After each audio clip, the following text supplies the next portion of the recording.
से बालेन शाह ने पड़ोसी मुल्क नेपाल की सत्ता संभाली है, उनके बड़े फैसलों की नेपाल ही नहीं अब दुनिया भर में चर्चा हो रही है।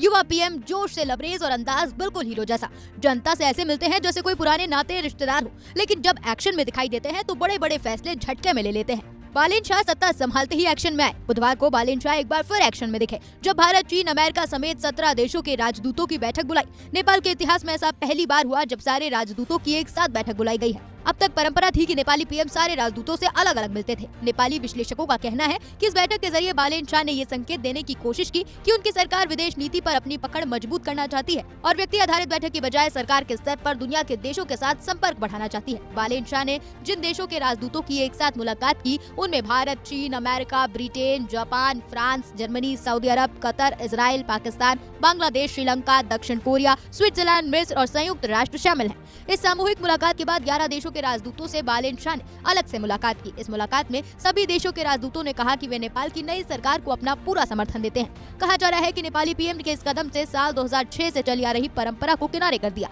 क्योंकि साल 2006 से हर नेपाली प्रधानमंत्री ने अलग अलग विदेशी राजदूतों से मुलाकात की। कहा जा रहा है कि एक सामान्य मुलाकात नहीं थी, ये एक रणनीति, कूटनीति, रीसेट ब्रीफिंग थी। नेपाल प्रयास कर रहा है कि वो एक व्यक्ति और पार्टी आधारित कूटनीति से आगे बढ़कर स्पष्ट और राज्य आधारित रवैया अपनाए।